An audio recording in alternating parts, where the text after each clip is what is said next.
Okay, patch 11.1.7 is releasing, and if you log in without a plan, you're probably gonna miss out on some important stuff. New titles, transmogs, mounts, tab arts, hidden toys, fresh time-walking rewards, and even a little extra player power, all packed into one patch. So in this video, we're breaking down exactly what to do first, and how to unlock every reward as quickly as possible so you can skip all the fluff and walk away with everything that actually matters. Now, really quick before we jump into rewards, a couple baseline changes that are going live immediately, with our first stop being the brand new ability called Recuperate. Every class in the game will get this ability, which is a self-healing spell that you could use outside of combat that restores you over the duration. This is a massive change for classes like rogues, warriors, hunters, warlocks, pretty much anyone who needs an on-demand heal after being out of combat. So absolutely don't forget about putting this on your bars. Secondly, don't forget the brand new rotation helper is active in the game as well, so if you need some help learning a new rotation, you could quickly turn this on in the options menu. Additionally, if you have any disabilities or you're just looking to play the game casually, they additionally added the one-button rotational assistant for your offensive abilities. I was blown away by how many of you were excited for this in the comment section of our last video, and I couldn't be happier for you all to get this built in game because you deserve it. Now, let's get into what this video is all about, which is the rewards. Starting off with the heavy hitter, the biggest reward in this patch is absolutely your Titan Disc Belt from Overcharged Delves. This belt is supposed to be very powerful, even heading into the last season of the War Within. It's strong, customizable, and it works everywhere in the game, so it's 100% worth unlocking it as soon as possible. Now, to unlock it quickly, you want to head over to the Delve table in Dornegal and talk to Dagran. He will start you off with your Overcharged Delve questline, which will walk you through a few objectives and get things going from there. He'll ask you to dot some I's, cross some T's, and after a short period of time completing objectives, you will unlock your Titan console, your powerful belt, and the belt trait selector UI. From there, ladies and gentlemen, the grind will officially begin, but in a good way. Inside Overcharged Delve, specific enemies will drop these shards, and every 100 equal 1 talent point you can invest. You take these talent points and invest them in your Delve-specific talent tree. Don't forget, you're rewarded heavily for actually exploring the entirety of the Delve by killing elites off path, looting barrels, opening secret chests. All that fun stuff will feed into the shard count. The more shards you get, the more talent points you get, and of course that increases your power inside of these delves. Do remember the talent tree upgrades only work inside of Overcharged Delves, and there is no weekly cap to them, so everybody rejoice. I don't have to hear anyone in the comment section complain about time gating, because if you want to grind all this out in one weekend, go crazy. Also, if you do max out the entire talent tree, you unlock the brand new Titan-themed mech mount for doing so as a reward. Back to the belt now, though. This particular piece is not just for delves. It's a real piece of gear with high item level and juicy slot-in powers that you can obtain to increase your potential. This includes haste procs, mastery bonuses, crit bonuses, absorb shields, the whole nine. All of this works globally, whether you're raiding, doing Mythic Plus, whatever the case may be. What's better is that these powers unlock account-wide, and you can unlock these powers by simply completing each Overcharged Delve one time. You do the content once, unlock it across your entire account, and that's it, you're good to go. Now, Dagran will also give you a weekly quest that rewards you with item level boost to your belt, up to item level 701, which is very powerful. One last thing to mention is each tier 11 Overcharged Delve that you complete will now give you 10 Gilded Crest instead of 7, and the weekly treasure map bounty will now give you 30 Gilded Crest instead of 20 at the end, meaning you can get up to 40 Gildeds in about 15-20 minutes, so definitely get on top of that. Next up now, this is a big one if you're a collector or transmog hunter. We have the Turbulent Timeways event, and that starts day 1 of the patch. And the very first week is an important one, being the Battle for Azeroth Timewalking, which has never been done before. Yes, you heard that correctly, brand new transmog and rewards we've never seen are going to be available this first week, so you're going to want to listen up.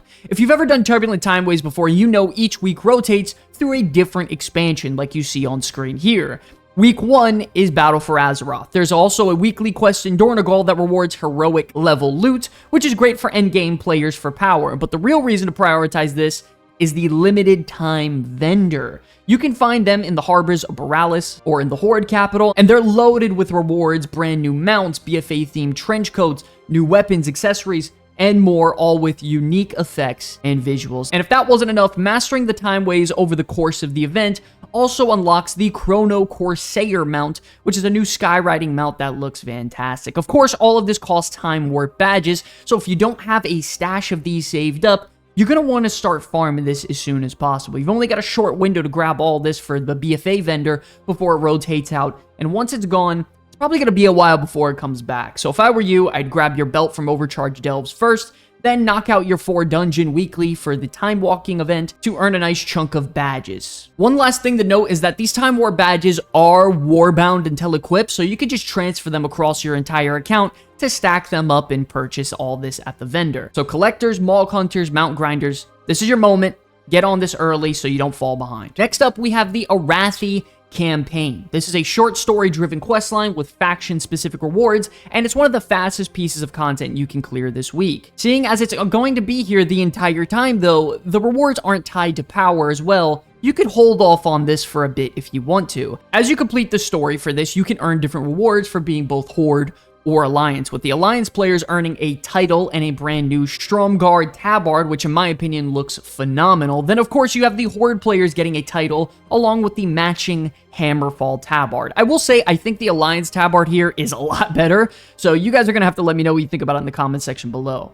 Also, no matter what faction you play, everyone will unlock the Lamplighter Pauldrons, which are inspired by Faerun herself, one of the new characters Blizzard's trying to make a push for in terms of story. All of this is super quick and clean. You can get this done in probably a little over an hour for both factions, so after you get your other priorities done, get on this. Now, moving on to next, sadly, the least priority when it comes to rewards, we have the lore walking. If you're into story, roleplay, or just love collecting toys, this is a really great bit of content for you. These are quick story mode bite-sized sections that are super fun to dive into. First up, you got the Echo of Xalatath, which is a toy that lets her voice whisper in your ear when you kill enemies. If you played through her storylines before, it's like being a Shadow Priest back in Legion, which is really cool. Then there's the Koresh Memory Crystal, which transforms you into a Koreshi, which is a super rare visual and perfect for us heading into most likely the ethereal-based patch next season. And finally, the big one, the Royal Visage, which lets you take on the form of Arthas Menethil. Yes, you can now strap on the Lich King's armor and walk around as one of the coolest characters in all of MMOs. So yes, this is lower on the priority list as these are toys, but these are still really awesome to have. I'm hoping in the nearby future we can get maybe one piece of transmog dedicated to each story so we can have it on our character permanently, but seeing as this is the first iteration, we will take what we can get. Also, it was data mined in the files that there will be more Lorewalker stories coming soon, with the next one most likely being an unreleased questline tied to Quel'Thalas. This is probably just going to tell the whole history of that and the importance of the Sunwell, seeing as we're going to be diving into that in the next expansion of Midnight, which is awesome. And lastly, when it comes to rewards, we have the Greedy Emissary event, which is starting on July 1st, a couple weeks after the patch goes live, so this isn't going to be a priority for a while.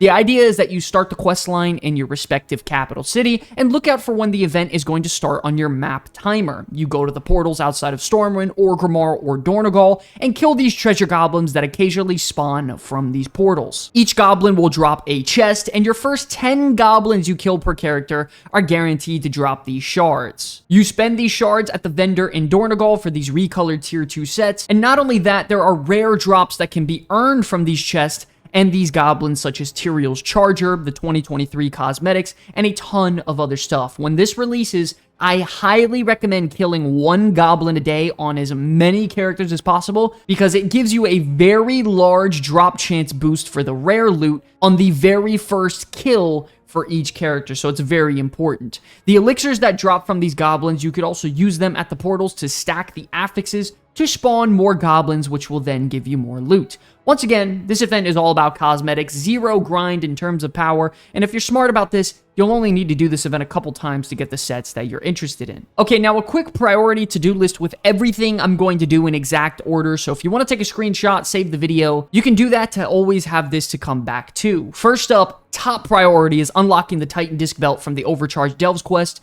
you get in Dornogal from Dagran. This gives you a nice power boost with customizable effects that work in all forms of content. If you want, you could also run each Overcharged Delve once to unlock all the belt powers, and while you're doing that, You could also use your treasure map in the tier 11 delve to earn up to 40 gildeds in one tier 11 run, which is massive. Immediately after earning your belt, complete your 4 Battle for Azeroth time walking dungeons to earn some time warped badges and spend these badges at the BFA vendors in the Battle for Azeroth, Horde, and Alliance capitals. This contains very limited time trench coats, transmogs, mounts, weapons, and all that fun stuff, which will rotate out most likely next week, so don't forget about this and get to it quick. Also, don't forget you have the badges that are warbound transferable, so you can just transfer them across your account and you should be good to go. After this, you can complete the Arathi campaign for the faction titles, as well as the tabards, and Faerun's inspired shoulder transmog. Lastly, you have the 3 Lorewalking Toys, which is the Arthas form, the Xalatath Whispers, and the Koresh transformation.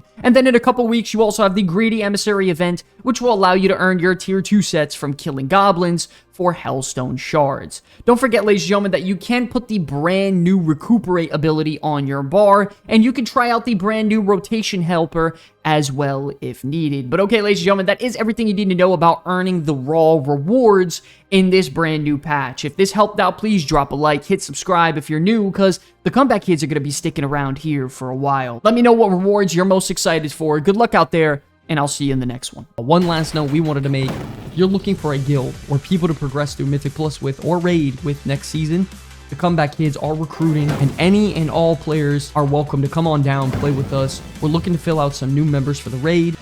Oh my god, we fucking did it. Oh my god, let's fucking go, bro. Let's fucking go. That's how that shit gets done. If you're on the Horde, you can simply just go to the guild tab and search up the Comeback Kids, and we should pop up. Make sure you do have the guild size on any so you can actually see us. Either way though, if it doesn't work, you just use the Discord link in the comment section below, hop in there and verify, get yourself in, and then we can get you invited by you posting your name and server under the guild invite tab.